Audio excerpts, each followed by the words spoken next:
যত যাই বলিস আমি, তোর এত বাড়াবাড়ি করা একদম উচিত হয়নি। বাড়াবাড়ি আমি করেছি না ও করেছে? তুই শুরু করেছিস, ও এখন রিয়্যাক্ট করছে। হ্যাঁ, এখন তুই তো ওর পক্ষ নিবি। অমিত, আমি একদম নিউট্রালি বলছি, আর আমি তোকে আগেই বলেছিলাম যে ঈশা কিন্তু অনেক সেন্সিটিভ মেয়ে, ওকে খেপাস না। এরকম একটা কিছু হওয়া দরকার ছিল, নাহলে আমি বুঝতেই পারতাম না ও কেন ওর সঙ্গে মিসবিহেভ করছে। কারণটা জানতে পেরেছিস? ওই ছেলের সঙ্গে ও ইনভলভ। অসম্ভব। তুই কি জানিস? তুই তো কিছুই জানিস না। আমি সব কথা জানি। আরে ছেলেটাকে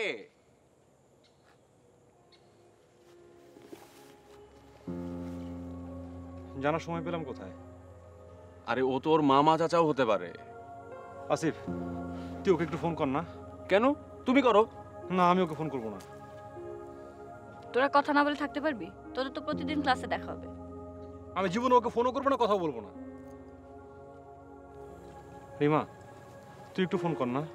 আমিও ফোন করবো না। তোরা দেখে আমাকে হেল্প করছিস না। দেখ কি বলে। আচ্ছা আচ্ছা, শোন, আমি ব্যাপারটা দেখছি, আমি তোকে জানাচ্ছি। আমি জানি না, আমি শুধু ঈশাকে বলবো যে আমাদের মধ্যে আসলে কোনো ভুল বুঝাবুঝি থাকা উচিত না। আমি তোদের মিউচুয়াল করে দেবো। থাক, তোমাদের কারো কিছু করতে হবে না, দেখিও কি করে।